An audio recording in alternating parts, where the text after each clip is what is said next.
Good morning, everyone. Happy Friday. We'll get started in just a couple minutes as people trickle in here. So Good morning. Leslie, can you hear me? This is Kim. I can hear you, Kim. Okay, cool. Just want to make sure. Yeah.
We'll wait one more minute or so, and then we can get started.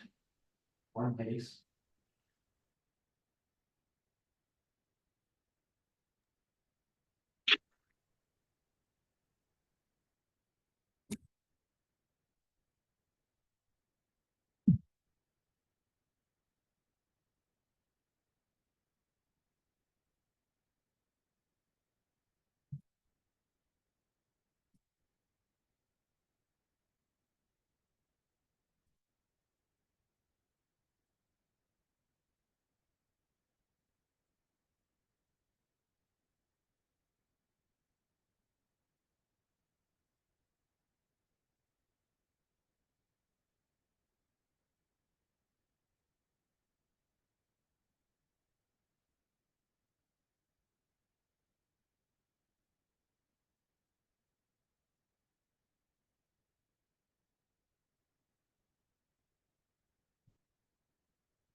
All right. So we're gonna go ahead and get started.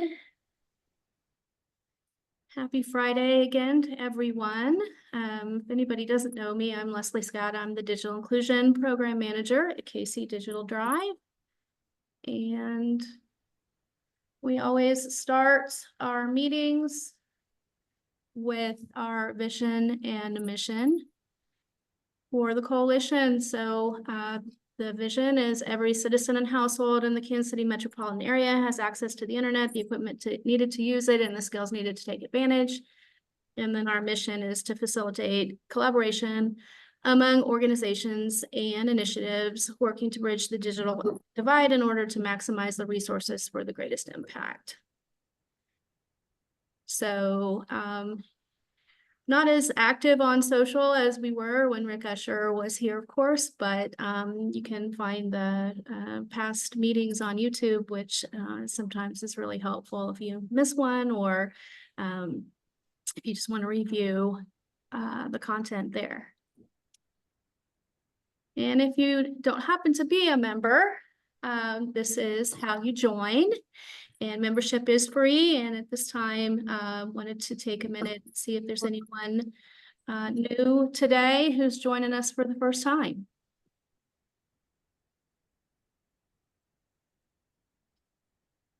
All right. Looks like everyone's a veteran, so we'll move on. So this is our agenda today. Wanted to go ahead and hand it over to Kimberlyn Jones.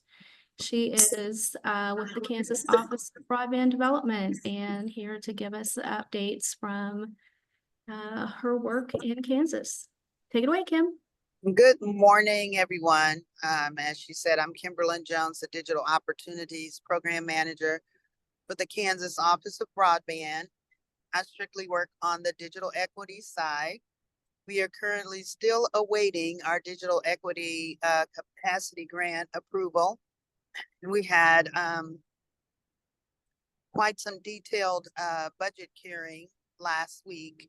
And so we are hoping to get that approval here for that grant real soon.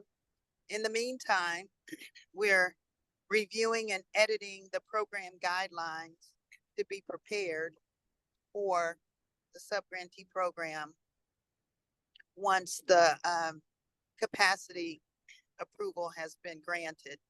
So we're working on, on the sidelines and behind the scenes and just shoring up and being prepared for that. We currently have the DOC 2.0 program open, and that's the Digital Skills Training Grant. The application window closes on the 18th. We've gotten several, it's been open since September. It does close the 18th. We have several questions and answers on our website. We're in a quiet period now, and we have to be very careful on just openly answering questions just to steer clear of any inkling that there's any unfair advantage or anywhere. So all questions that have been asked of the program have been posted on our website. We're hoping to get the $1.9 million on the table. We're hoping to get all of that dispersed out across the state of Kansas. And then we are close to launching the Adopt 2, and that's the public Wi-Fi and device distribution for programs that are operating and partnerships that are collaborating for public Wi-Fi and outfits that have device distribution for low or no cost to those who are eligible. We're looking to launch that by the end of December, the 1st of January.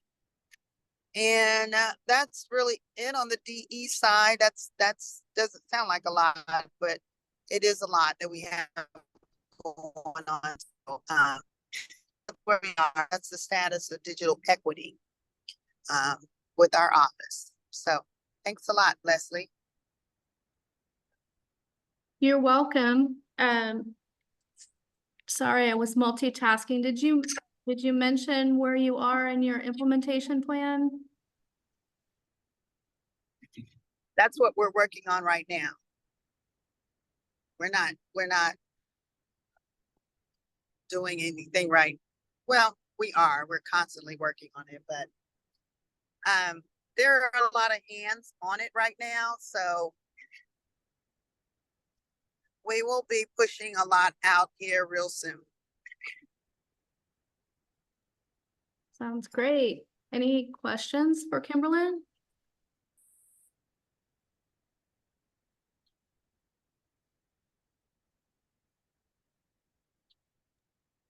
All right.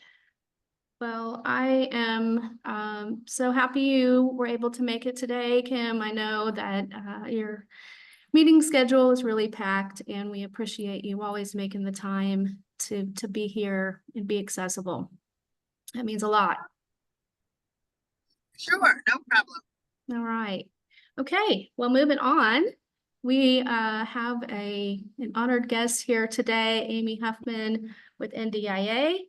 Is here to give us what NDIA is thinking as far as where we might be headed from the federal perspective now that the election is over and the results are in. So, Amy, you have the floor.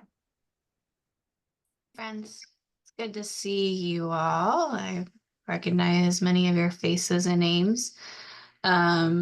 So with the, with any administration change, there's different priorities that every administration has. And we've been many of you have been doing this work alongside me for a really long time. So understand that the last 4 years were unique in the dedication to digital equity, particularly in broadband in general.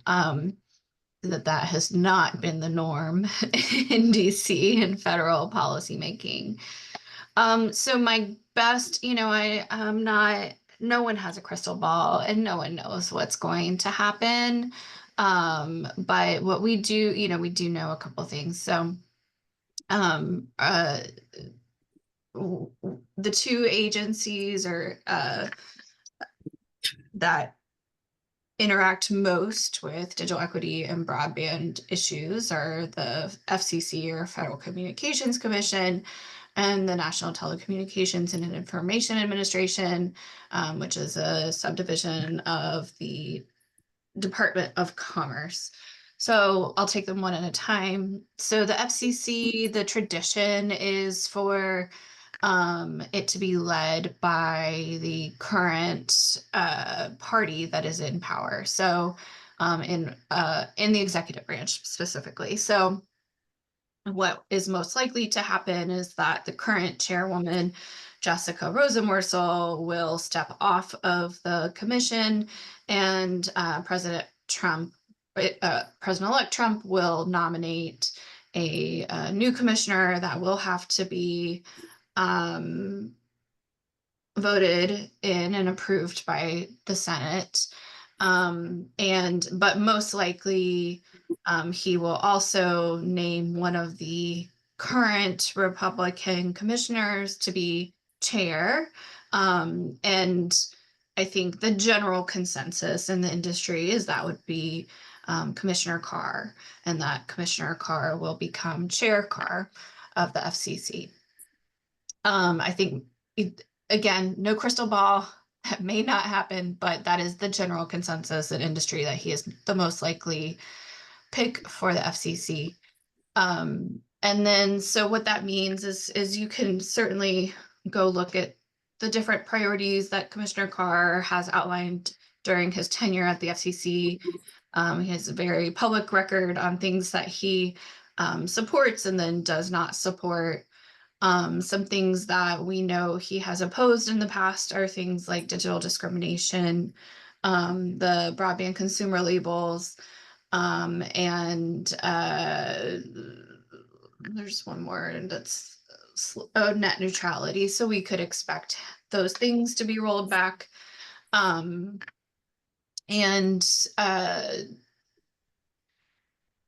given that the FCC doesn't currently have like jurisdiction over whether ACP is like restarted or not, like that's on Congress's plate. I don't expect to see much, there's just not much that they can do right now for that. So if Congress were to say, hey, restart ACP, then and directed the commission to do so, then they would have to do so. But that's not happened yet. So then moving on to NTIA, they're administering the lion's share of the broadband funding deployment programs and the Digital Equity Act programs. I am not the BEAD expert, so I'm not going to talk about that. I'll let others talk to you about that. But I do know that NTIA is on track to have all of the second volume plans in their long planning process approved. I think Texas was the only outlier. I think it might already be approved. I'm not sure. If not already, it will be soon. And so the dollars are beginning to go out the door for BEAD for building out infrastructure. On the Digital Equity Act side, I just found like 5 or 6 more announcements around states that, and actually one territory, Puerto Rico, that received their digital equity capacity grant programs that Kimberlyn was just talking about. I'm not sure she can say whether Kansas has received theirs or not yet. It doesn't look like it, but probably soon. I would expect all of the capacity awards to be awarded by the end of this calendar year. And we expected that anyways. It's been a little bit slower of a process than we thought, but I would definitely expect that. And if not end of the calendar year, like before Inauguration Day.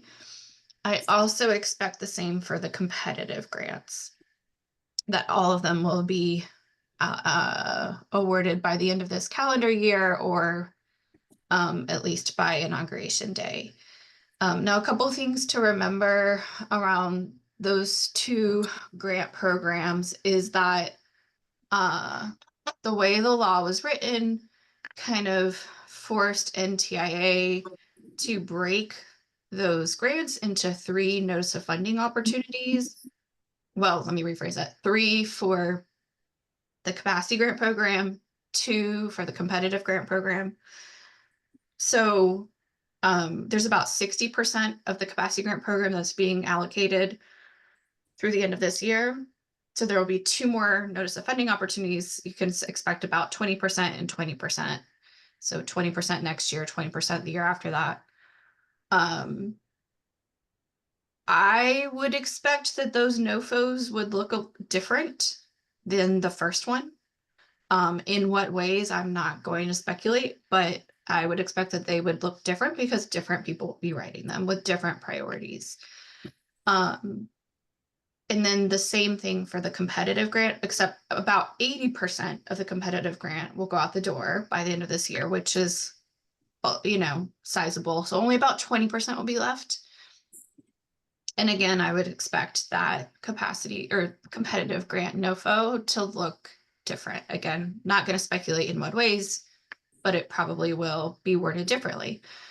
And then, I'm sure we've all heard the desire in the new administration and amongst the new administration to cut back on staffing and to change things in that regard in Washington.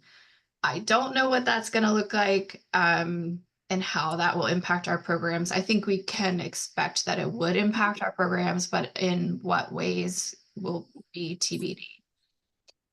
And then the last kind of bucket of things, looking at Congress and looking at what might happen around, moving forward legislation around the Affordable Connectivity Program or renewal, or the Universal Service Fund. I think it's still a little bit unclear to me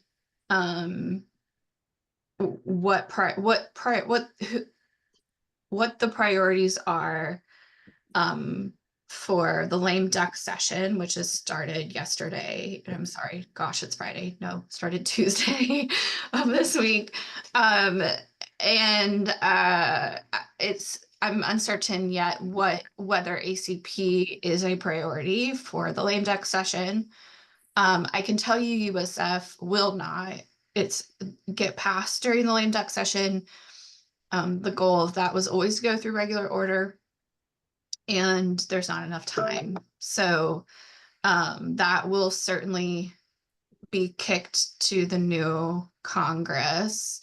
And what that will look like, I'm uncertain. There already is a USF framework that included ACP. I'm not sure whether they will pick that up and run with that, or if there'll be new negotiations to change the framework that they had already come to agreement on. They being the bipartisan working group in Senate that was working on this issue. Amy, can you expand a little bit for those who maybe aren't living and breathing this like you are, what the Universal Service Fund is and why we should care? Yes, of course. So the Universal Service Fund was established in the 1996 Telecommunications Act to basically ensure that everyone has access to the telecommunication services. The current version of it, was established in 1996. So what it does is it places a small fee on your current telecommunications services, and that small fee rolls up into a fund called the Universal Service Fund. That fund is managed by a company called the Universal Services Administration Company, or corporation, that the FCC oversees. The FCC oversees the policy. The Universal Service Administration Corporation or company oversees the distribution, like the actual nitty gritty things. And the different programs it's distributed through are what's called the high cost program. The most current iteration of that is you probably heard of the Rural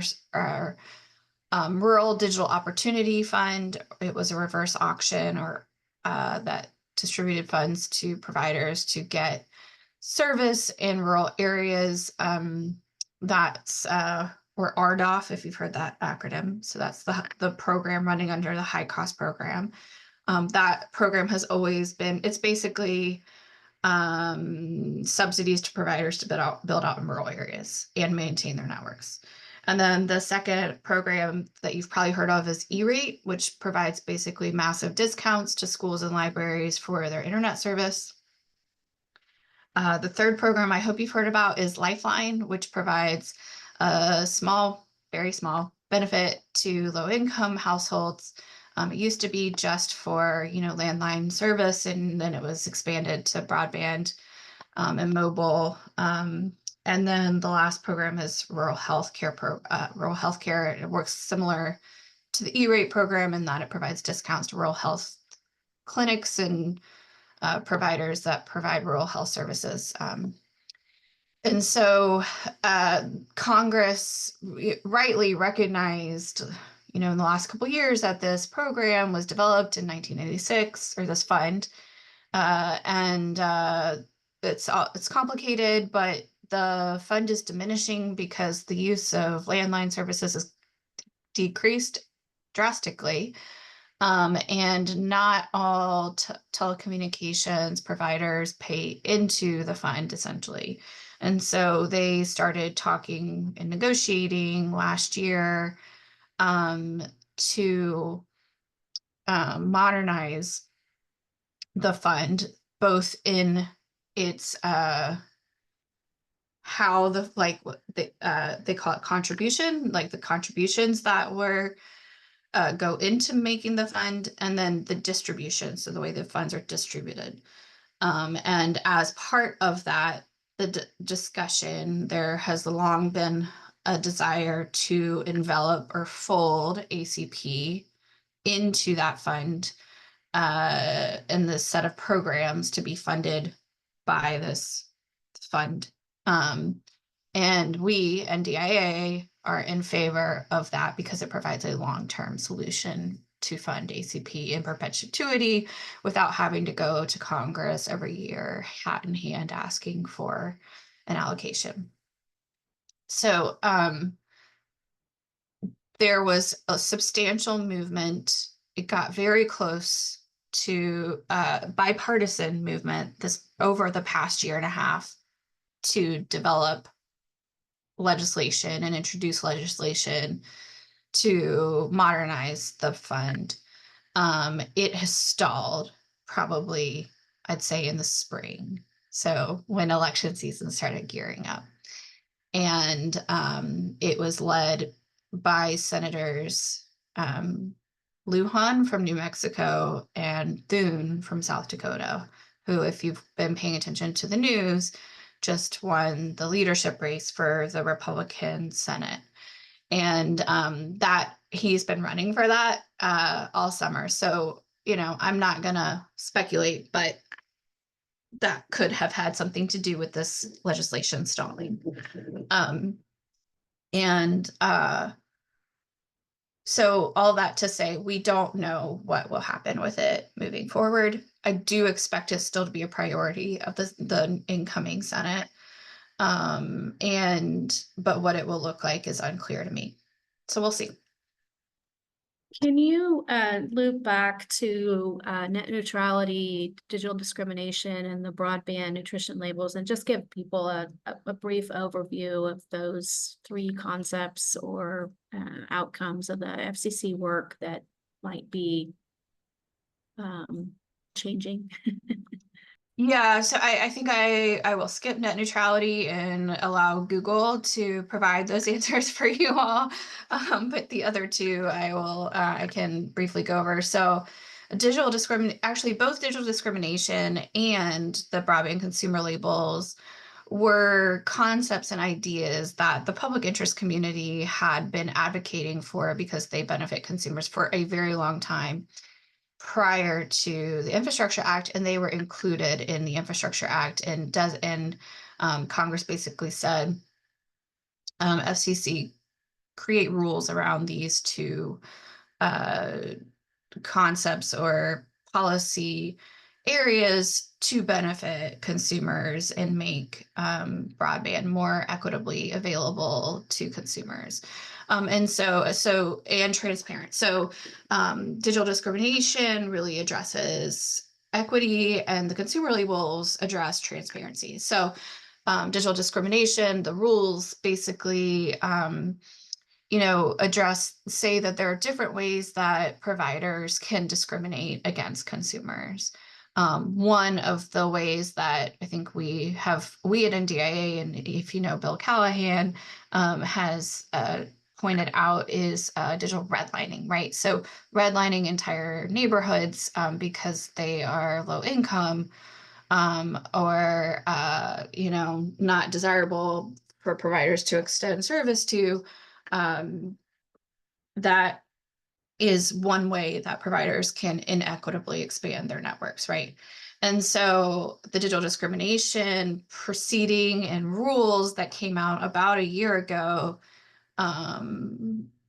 prevent providers from doing that moving forward, and also had a lot of protections for consumers.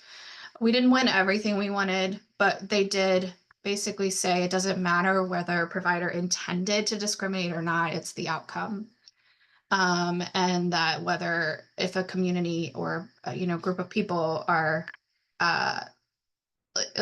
don't have service because of the actions of the providers would be held accountable. We very much expect Commissioner Carr, he was very outspoken against those rules. We expect him to roll them back in some shape or form. And then on the consumer labels, or just not implement them, right? Not like with the digital discrimination rules, just not move forward with, enforcing them. That's what I'm looking for. The consumer labels, I hope you've seen examples of, but they are what they sound like. Like, they look like the nutrition label that's on the side of your cereal box or any food that you have. And they basically give a snapshot, a very detailed snapshot of the different plans that providers have. And they are intended to provide transparency in shopping for consumers when they're looking at different plans, where people have options, of course. So they're able to compare. You know, there's some challenges with the consumer labels as they are. They're supposed to be displayed at the point of sale. Providers are interpreting that a bit differently than like we interpret it at NDIA. We say like point of sale is like your website, like your front page where the plan is. And unfortunately, right now, consumers have to like click through to nearly purchasing a product or getting very close to purchasing before they can see it. In some case, in many cases, not all cases. So, but that's a side note. I would expect Commissioner Carr to maybe reopen the proceeding and change the rules around it. That would be more favorable for the providers than for the consumers, ergo resulting in less transparency. If that's helpful. Yeah, that's great. Thank you so much, Amy. Anybody have any questions? Again, Amy has no crystal ball, but she does have a lot of expertise and can help interpret some things for us. So any questions?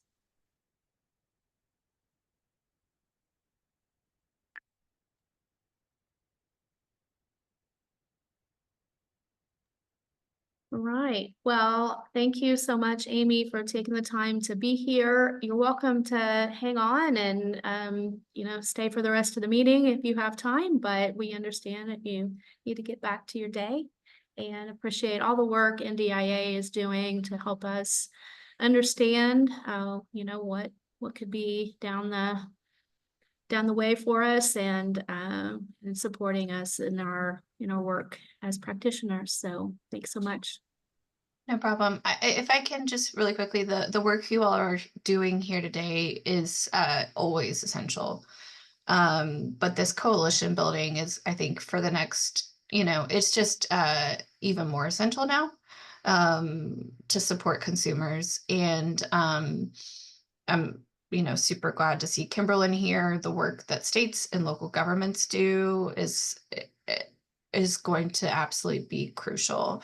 And I do see those as the places, as the opportunities for perhaps having low cost benefits and things like that woven into state and local laws. So consider those as future opportunities as well.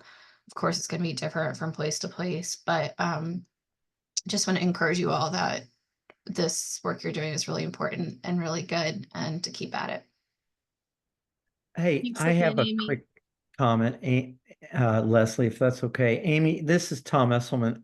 I'm glad you said what you said. NDIA has always been such a champion of coalition work and these gatherings of practitioners. I just wanted to know if you could just add one more insight, because of all the things that you shared with us, and I know they can come across as a lot of negatives, but the positives that I heard you say is, at least a lot of the funding, let's just say 60% in the beat case and maybe more on the DEA, it's obligated. It's going to be allocated, and communities are going to be getting funding, and practitioners like those on this call are going to be hopefully the major recipients of it, as well as other groups and libraries and schools. And we're going to be working hard to help the states achieve their objectives. But the other thing, and I want to make sure you're aware of this, I'm sure you are, but every call we're ever on, I know there's at least two, there might be more, but we have local foundations. We have Google Fiber, we have Health Forward Foundation, we have local funders who, take an active engagement in this work that we're doing. And part of the work I know I and a lot of others are starting to get engaged in is how can we make sure that the funding that is going to be released and the work that we are doing, we can continue what you talked about, more transparency and greater reporting on the things that we're doing, because long after the federal dollars are gone, we're going to still be working with our local philanthropic agencies. And, we have a golden opportunity to prove the power of coalition work by taking even the 60 or 75% of this allocated federal government funding and make it work and make it sustainable. So I know I'm spending a lot of time on collecting and reporting on the data and the outcomes, and I'm looking forward to working more closely with the NDIA on and the NTIA on, how can we get more consistency and more impact on the way we collect and report data that comes out of the funding that is going to be dispersed. And so I hope that we can all take some hope from that, because in all of your comments you shared, that's what I was looking for, is those silver linings. And let's be asset based going forward. Let's not focus on lamenting what we don't have. We got to really celebrate what we do have. So just wanted to see if you had any other comments with respect to that. Yeah, I think that's exactly right, Tom. Look, the federal government support of this issue is going to come and go. I mean, that's historically what it's been, and they are looking for the bright new shiny object to get reelected. Like that's just what is going to continue to happen in the federal government. Whereas the local, like you all, the local foundations, providers that are on the ground, the state houses, like you're in this day in and day out, and see, the real world impacts of the local work you're doing in the communities you serve. And, you're just that much more close to the issues on the ground. And so that's where this work needs to live, needs to thrive, needs to be led, right? And yeah, I completely agree with everything you just said. So there's definitely, I think, we've lived in a couple years where we've had unprecedented amount of leadership and funding dedicated to this issue. I think we always knew that was going to be temporary. It's just at the federal level, there's always going to be something else that the federal government's going to go focus on, and that's okay, right? So let's leverage this moment and collect data and show best practices and build these coalitions that will thrive and survive and be here to support the community in the long term.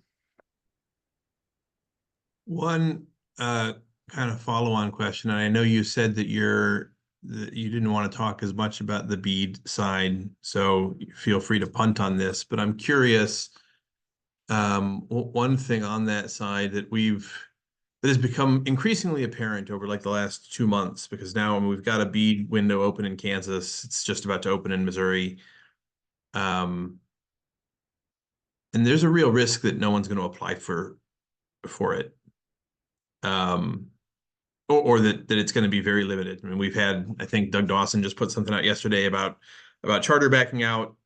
Charter's not on this call. I know there are some other ISPs that are on here right now that we know are not applying. There are other smaller even ISPs in Kansas that, 6 months ago were like, yeah, we're working, and are now not planning to apply. We're working with all of the local governments on sort of what their strategy ought to be around BEAD.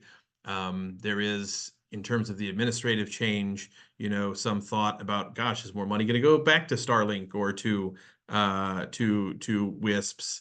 And I'd say we're kind of, my hope is that, my expectation is that at least in Kansas, which is going to close first, that we're going to get fewer applicants than we thought, that we're not going to get enough applicants to cover all of the serviceable locations that need to be served, and that they probably will not spend all of their money. And so we're going to be looking ahead at a second round of BEAD and thinking about how we can prepare local governments and work with the ISPs and the state to do that. I don't know, Kimberlyn, I know that BEAD is not your area either. So there is a call coming up to your BEAD counterparts on this, but feel free to weigh in on the Kansas side if you want. But curious, Amy, kind of if you've been tracking that dynamic at all and have a perspective Not sure how unique the situation that we're seeing here is, although I suspect it's not super unique. Yeah, so I have not really been tracking it. I think I am looking I am going to be tracking and paying close attention, as we have to things that impact specifically the digital inclusion work. So the low cost plans and requirements, I'm going to be looking at that. Like, are there any changes or do they still stay the same?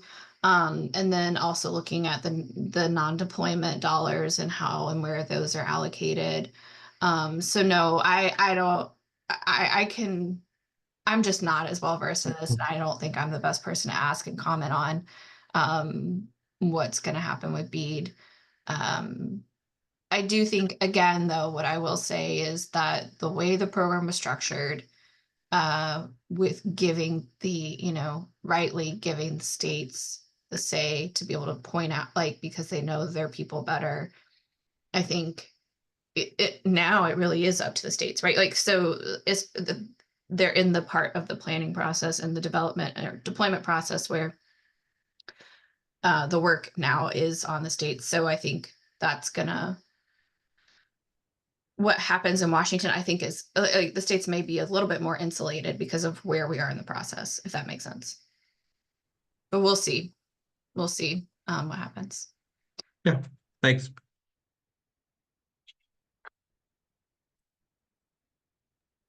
All right. Well, thank you again, Amy. This was, as always, very insightful and helpful. And we appreciate you being the one to follow these things so we don't have to. All right. All right. Have a great weekend. All right. Moving on. Aaron. Thanks, Leslie. And thanks, Amy, for the setup, and Tom, kind of a great segue. I think your points in terms of how we really build structure that is strategic and not grant dependent. I would say the nationally competitive grant is a good example of something that was a catalyst for some work that we had been talking about for a long time. But has enabled to really put some partnerships in place and some action-oriented approach to how we really have a regional strategy for a consortium that connects the digital inclusion work that we're doing in a way that that addresses the needs of the people here. And so this will be, I'd say about half of you on this call have been actively participating in the Digital Life Exchange work. And so, we'll look forward to you all for feedback, because we haven't really gone out and started giving, presentations on this yet. I don't know that that's really a huge part of the strategy. We'll get to that a little bit at the end, but would love your feedback for the people who are part of the exchange, on if the way that I'm presenting this and talking about it makes sense, or any questions that you've got, because we had to put a lot of the pieces of this together, in some ways over a couple of years, but really once we got, to the pieces that we put into the grant, that kind of happened pretty quick. And then for those of you who have not been as close to the process, would love sort of your feedback and questions too. So, excited to be able to share a little bit. So, this is a regional strategy-driven consortium for connecting the work of direct service organizations who are increasingly seeing needs, technology barriers to delivering whatever fundamental services they offer to people. Just a couple sort of big picture comments. This really is community strategy first. So while in some ways putting a grant application together for the regional NDIA approach for the competitive grant was a catalyst, and it becomes kind of a forcing function, we really wanted to make sure to not put together a project that was just trying to win the grant, and to put something together that was a strategy that we want to implement whether or not the grant comes through. This has really been member driven and partner based. So we went through a really deliberate process that I know that those of you who participated, I think are, broadly came to understand of soliciting what the input was, what the needs were, what the desires were of organizations that do digital inclusion work and do direct service work. We didn't approach this process with a thought of, who was going to be the applicant or who was going to get money. Again, this is not really about the grant, but what does the community need? What does the structure look like? And how do we do this? And we're able to put together a pretty cool structure that I think will serve us well going forward. Obviously, if we if we get the grant, that will accelerate some things. But even if we don't, we've got now some framework in place that I think is going to be really useful moving forward. And the last thing is it was very much sort of action and outcome focused. So, we've had this coalition, the KC Coalition for Digital Inclusion has been a great forum for networking and information sharing, but really has not been an action-oriented body. And so this is a great way to sort of elevate the action orientation of the work that we are all doing. So, want to first kind of differentiate, and sort of to the point that I was alluding to, between what the strategy is and the work that we're looking to undertake versus what the grant was. So, there was this grant opportunity. The NTIA Nationally Competitive Grant was looking for $5 to $12 million grants at some level of scale. We called this the Digital Life KC project, which was, the regional consortium project name for the grant. The grant that we submitted outlined a 4-year, some of this was dictated right by what the grant asked for. So they were looking for submissions for $5 to $12 million. They were looking for 4-year projects with a year of evaluation. And so we came up with a project description that meets those parameters. We did request just under $12 million from NTIA. We have about $3 million of cash match from Huffman Foundation, from the state of Kansas, and that we at KC Digital Drive have committed. We don't know where all that's going to come from yet. And so we're still, looking to raise the cash match if we get this. And if we don't get it, then we're going to need to raise more money, and we'll need to work with partners to scale down what we've proposed and figure out what we can do within the resources that we have. But we do have, in addition to our own organizational commitment to this work, a little over $12 million in existing in-kind commitments from the consortium partners. So we know that the work that we're talking about is things that are going to happen, that we've got the resources and the commitment, and it's really the sort of partnership commitment to execute on. And so that's the Digital Life KC was what we call the project. The Digital Life Exchange is really the name that we're using for the consortium and descriptive of the work, and it's sort of separate from the grant. So the Digital Life KC grant may fund the Digital Life Exchange. It may not if it doesn't come through. We'll see how that happens. It may be less, but we'll kind of use the phrase Digital Life Exchange to describe the consortium and the strategy that we're looking at. And it's really a consortium of 46 partners at the time of the grant submission.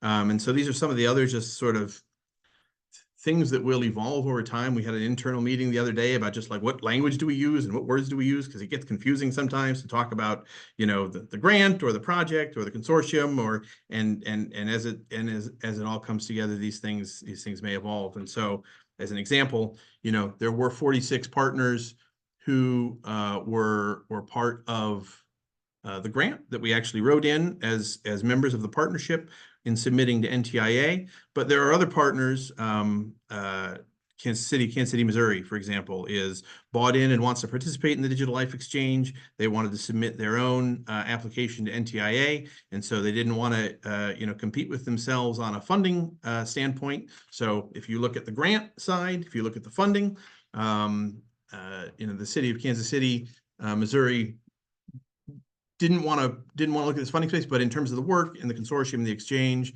the city of Kansas City, Missouri is absolutely a partner. So we've got 3 or 4 partners that have committed to the work that aren't part of the 46, but we had 46 who actually committed to the grant.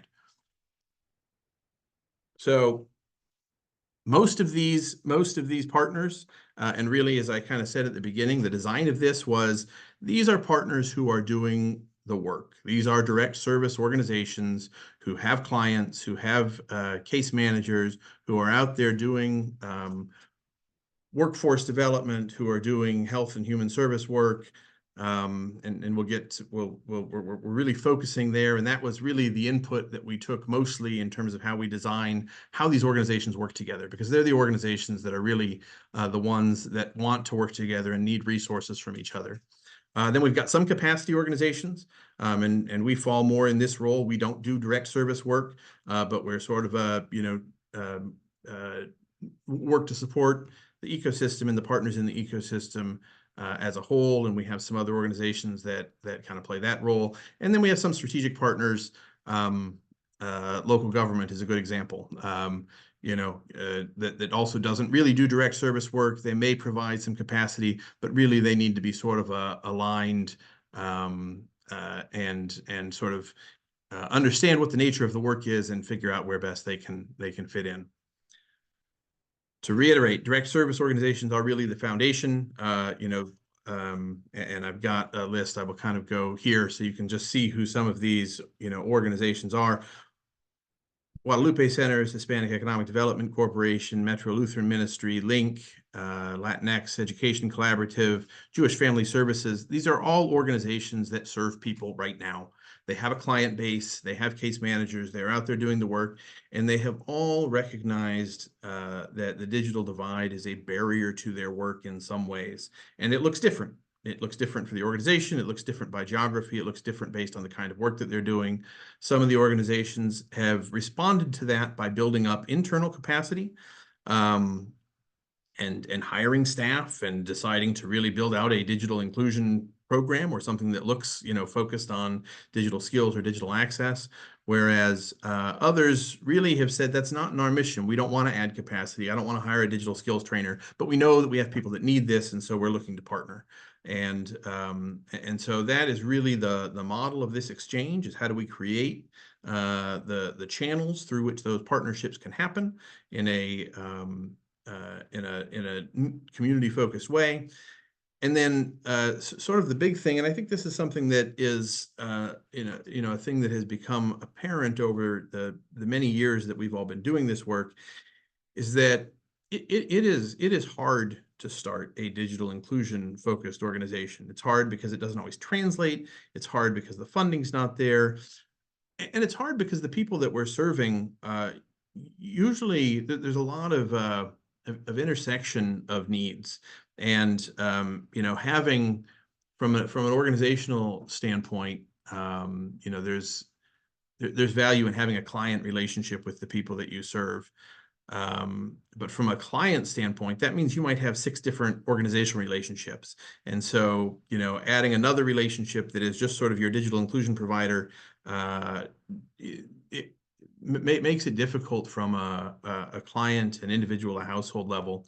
And so really kind of central to this is leveraging the client relationships, the case management capabilities, the wraparound services of organizations that do direct service right now, and really adding the digital inclusion, the tech access piece to that is kind of the foundation of this. So there's a 3-page summary doc that we have. We'll talk a little bit about this in next steps, that I think everyone in the DLX has received, and we've got a further one of those that we're working on, but happy to share this list. But just want to give a flavor of the breadth of partners that have informed the approach that we're taking. So want to just talk a little bit about what the activities are, and they're kind of into 2 buckets. And this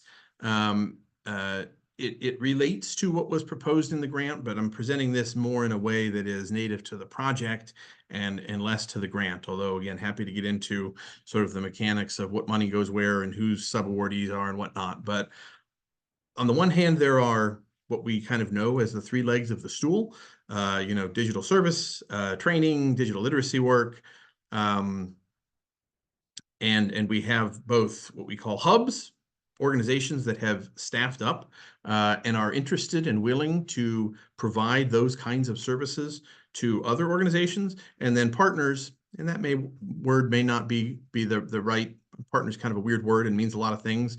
So I don't know if that word will continue to be the one that we use to describe the people who use the services of the hubs, but these are organizations that don't necessarily want to staff up and offer services to other organizations, but absolutely want to partake of the services of other organizations. So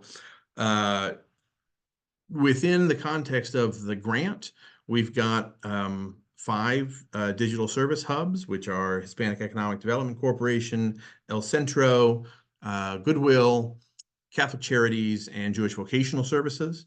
And those are grant funded, but organizations like Literacy KC also act as a hub, even though they didn't ask for grant funding through this process. When we look at what the network looks like as a whole, Literacy KC, will be a hub.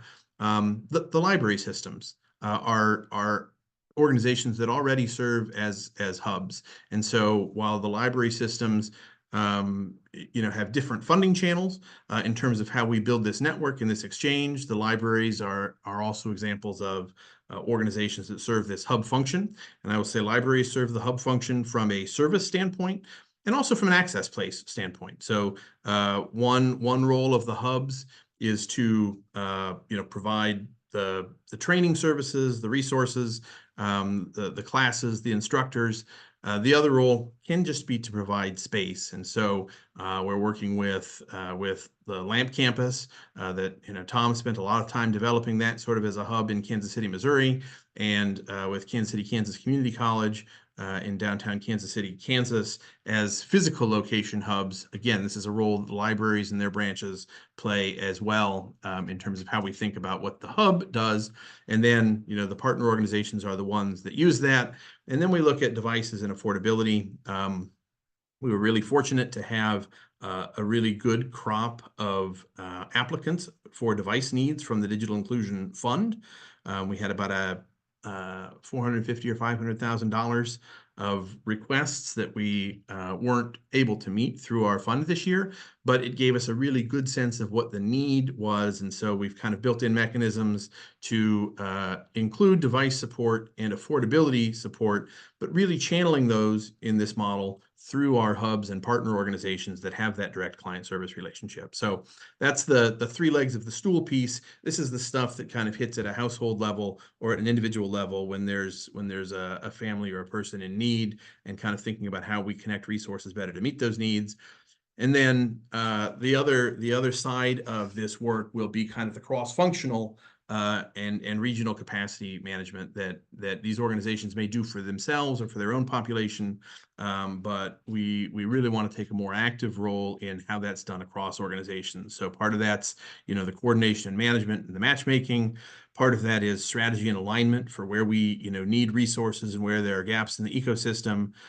We have Startland News was the named partner in the grant for marketing outreach and engagement, community engagement around a kind of a regional branded campaign to support this work, and evaluation, data sharing, and reporting.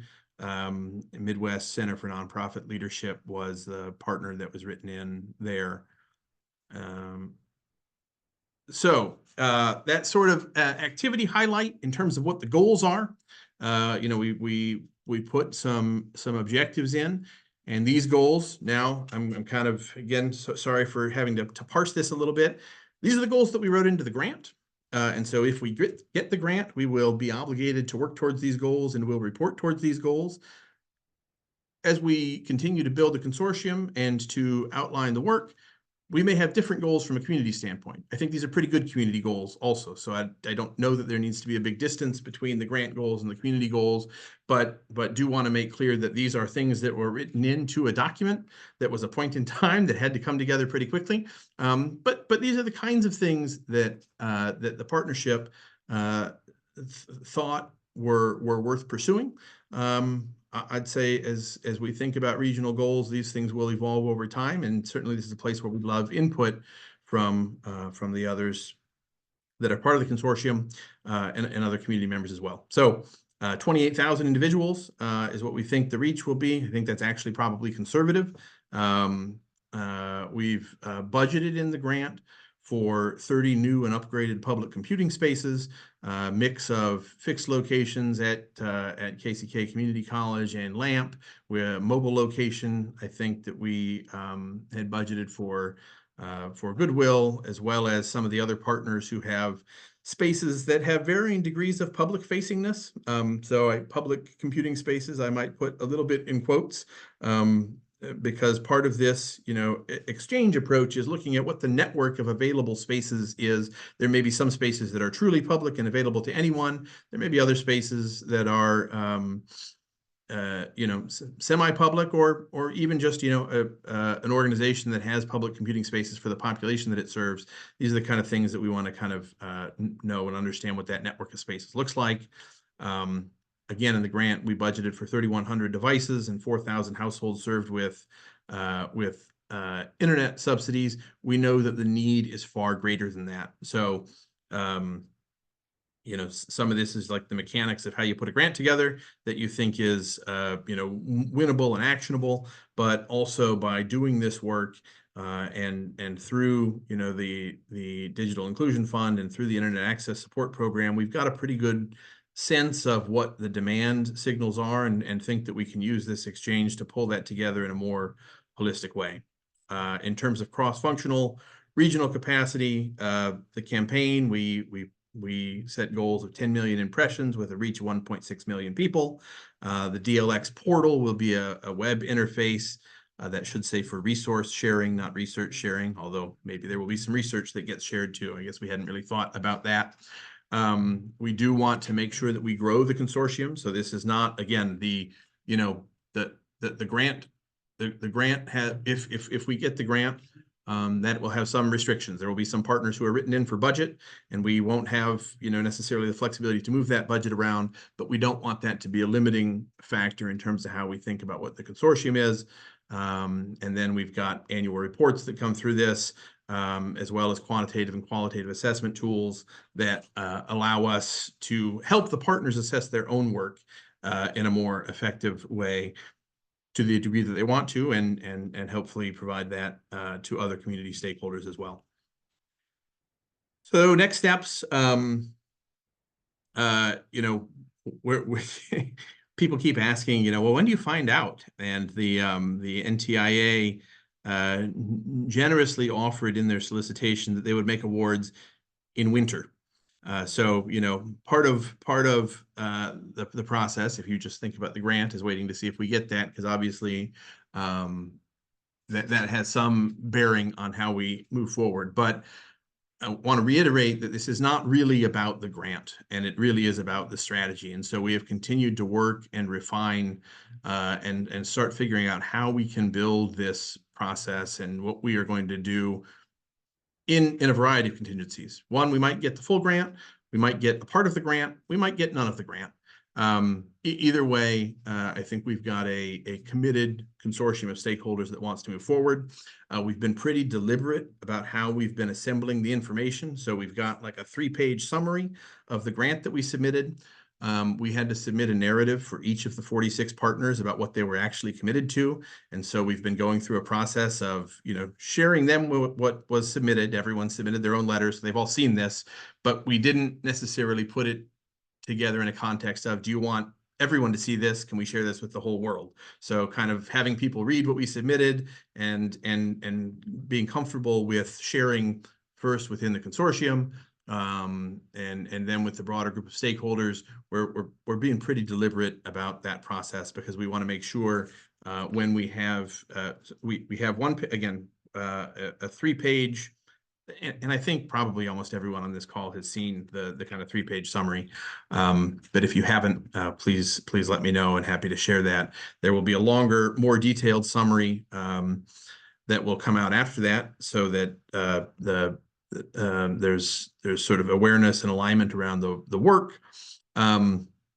We are also meeting specifically with the digital service support hubs that we wrote into the grant, because really the kind of the core of this was helping those organizations to add staff so that they can provide services to other organizations. And we want to work with them to kind of figure out what the mechanics of that look like. These are all organizations, you know, some of them are really doing this right now, like Goodwill. You can approach right now, and Goodwill may come and bring their bus to you and teach a class. There are other organizations that have staffed up themselves and do a little bit with others, but are maybe less prepared to take on an onslaught of requests. So we want to work with those digital service support hub organizations to understand just sort of mechanically how best they're positioned now, what some contingencies might look like in terms of different grant awards. Then we will have we'll kind of expand that to the rest of the subawardees and contractors. There are, I think, 12 or 13 organizations that are written in as budgeted line items within the grant, and want to have similar conversations with them about, you know, what do we do if we get less money? And if we don't get money, you know, what are you still interested and able to commit to?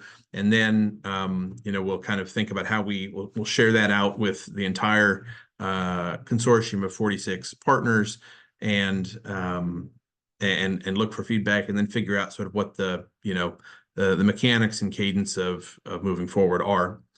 In addition to that, you know, we are absolutely open to adding new and or additional direct service partners. So again, I'm pretty sure that just about everyone who's on this call, and maybe everyone who's in that space, we've had conversations with. But if for some reason we haven't talked about this, or if this is news to you, or you're saying, I want to be part of this exchange, let us know. I don't know if we know exactly what that looks like yet, but we're certainly, you know, trying to figure that out. I mean, we used the coalition members as a starting point for this, and so I think have reached out to the coalition members a number of times, you know, there are a lot of people that are really engaged in this work. We are doing some work. I mean, so our kind of you know, as we look at the state broadband grant programs, this kind of goes, again, I'm going to go back to the idea of coming up with a strategy first, and then thinking about how we fund the strategy. We look at this as our baseline, and so we have spent some time. We know what people are committed to. We know what the needs are. We know what the gaps are, and we know what things fit into a nationally competitive grant application, which ones didn't. And so there are some holes that we know that would be good. You know, we're kind of looking at how we can use the state capacity grant programs to fill those holes, either for existing members of the consortium or to bring people in, right? So if you, for example, are interested in being a hub, and are, you know, or if there's another organization that you know that you think is a good fit, and I will say, I mean, I think the hub budget line was maybe somewhere between 300 or 400,000 and $1 million over 4 years. So to add a staff or two for some organizations. So if there's an organization out there that's like, oh, I would love to be a hub in this model, but I don't have, you know, I need $300,000 to add a staff person for 4 years.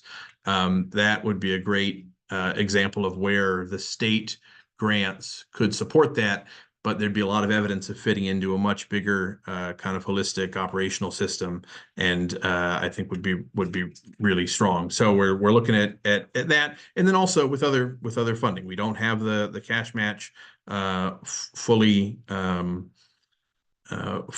aligned. I mean, this is a 4-year project, so we've got pretty good runway, but there are a lot of other funders who are interested and active in this space, but are still trying to figure out how best to get engaged. And then we don't really have, you know, because we've been so focused on building this out around the needs of the members that are doing the work, there are other strategic partners. I mean, you know, we've worked a lot with Marlene and Mid-America Regional Council, with the foundations, with the ISPs on pieces of what the digital inclusion strategy is. But in terms of how they fit into this exchange and consortium, I don't think we know all of that yet. And so that is also part of what we are working on going forward. So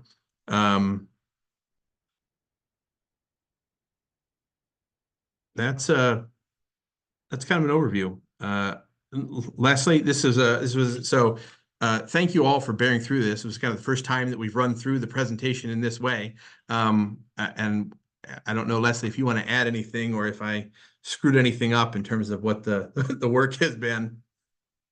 No, I mean, I think that was an excellent overview, and, you know, if we have questions, you know, we're happy to answer them if they're, you know, kind of unique to your own organization. I would suggest we probably set up a one-on-one meeting, to talk more, but, just wanted to open the floor up for any questions that people might have now.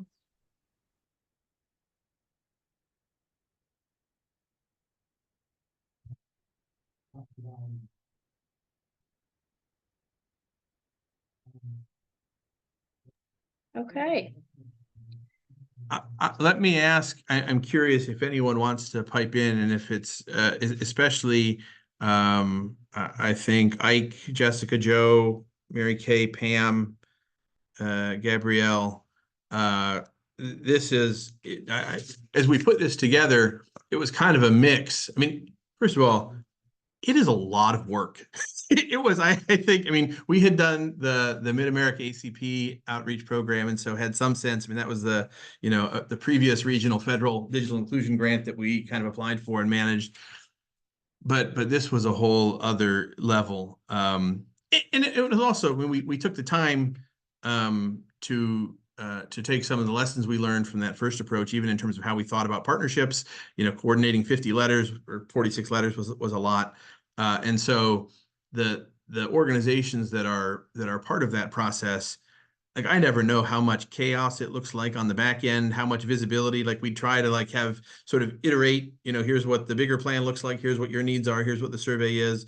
But would love to hear from those of you who are part of this consortium, if there was, if what I just shared, if your feeling is, yeah, that's kind of what I thought was happening, or, oh, I didn't really know, or shoot, that's not what I thought I was getting into.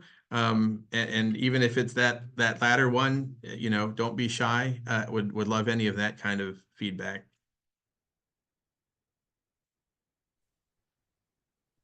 Well, this is Joe at Link. Yeah, we're certainly involved in the way that you would want to be involved the way you described.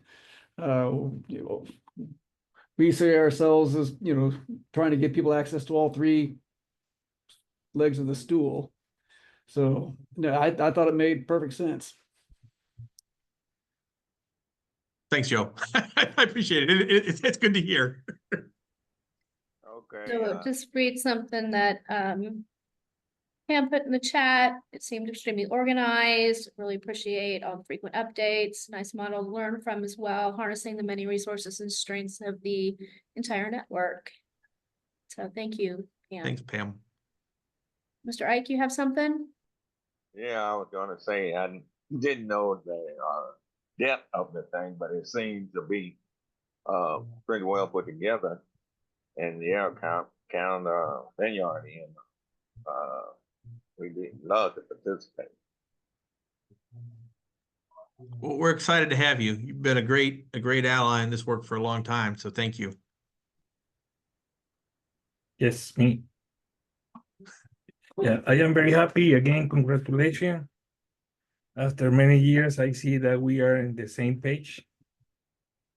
And with one page that describes many of our realities, and our needs. And congratulations. First time in Kansas City that we see everybody in one page integrated. Congratulations for the effort. Thanks, Gabrielle. That's high praise. Who are here, they want to be here. Who don't want to be here are in another page, but we are in the same page. Congratulations. All right, great. Well, we only have about 15 minutes left for announcements. I wanted to take advantage of having the floor and just remind people that the Missouri Office of Broadband Development is hosting their last Digital Opportunity Grant Program office hours on the 22nd. So if you have questions about that application and want to connect with JR at the MOBD on that, you can pop into those office hours. I have requested the link to the walkthrough that they did last week of the application. I have to say it seems pretty simple, relatively speaking, especially as compared to the nationally competitive. So let us know at Casey Digital Drive if there's anything we can do to support you, but also know you can go straight to the horse's mouth and get those answers directly from the office. So with that, just open the floor for any announcements.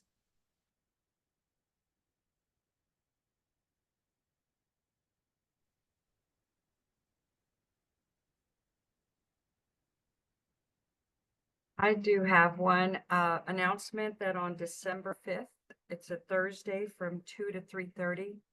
The Health Forward Foundation will have a digital equity funding opportunity workshop. We're going to be announcing some funds that will be available for 2025. And there will be information on our website by Monday, but I just thought you all could get that information out and put that date on your calendars. December 5th, 2 to 3:30 at the Bruce Watkins Cultural Center. Thank you, Adriana. Anyone else?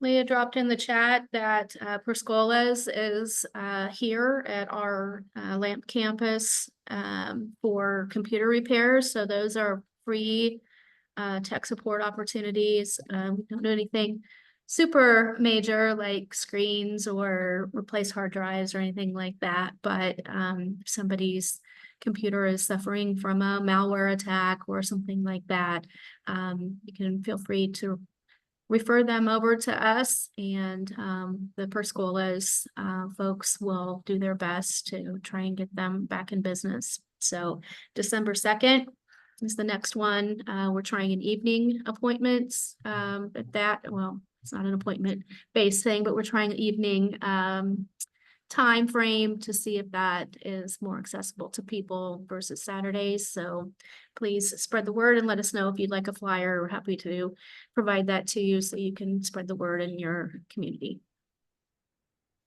So anyone else have announcements? Are you gonna reference the holiday party before you close us out, Leslie? Yeah. I also was going to see.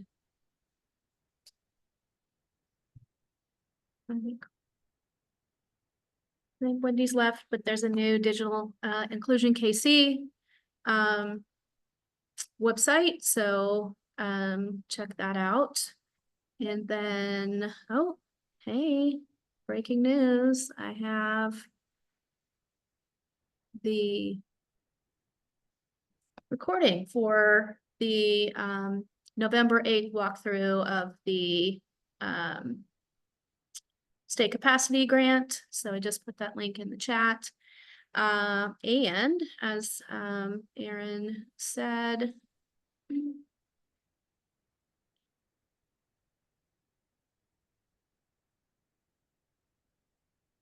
there is the info for the next meeting is actually our holiday year-end reception in person at the Central Library. So come eat some good food and drink a beverage of your choice. And that is hosted by the library, and always a good time to see people and just do some non-policy update sort of things together.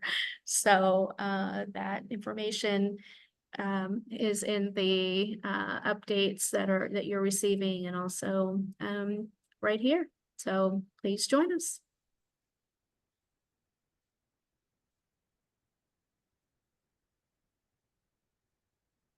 Last call for any announcements, comments, thoughts? Anything for the good of the order?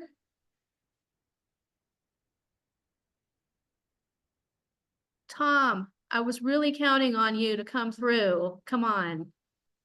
What's that? You're not gonna say it? Sorry, what's that? Is it? I guess it's not Red Friday, is it? Oh, well, yes, it's Red Friday. Okay, It so is, what, it is Red Friday. so It is what Red is Friday. it that you always say? We got to support the team. We've Oh, got Chiefs, right? Like I we couldn't got a believe. big game on Sunday, and I got it. Let's go Chiefs. There you 10-0. go. Let's go. Let's go. 10-0. How about that? Oh, I didn't even Hey. notice your yellow jacket and the red glasses. You got it going on there. I like that. You see this? Did you see Oh, my yeah. shirt? You know what that is? It's an alum. Very nice. Wow. So Well, just when There I we think go. I can count on something as a routine, I just don't know what to do with myself. he's there. He represents everywhere he goes. When I That's see right. him Go out, he's Chiefs. representing. Okay. Sometimes you just need a backup. There you go. Thank There you go. All right. Well, if there's nothing else, thank you all for being here. I hope that it was helpful and informative to have that update from Amy. I thought it was really informative to get some insight into those who are watching things really closely. So I know sometimes it gets a little wonky, but these are things that do affect our work. And so again, I hope you found it useful. Thanks, everyone. Have a great weekend. Thank you.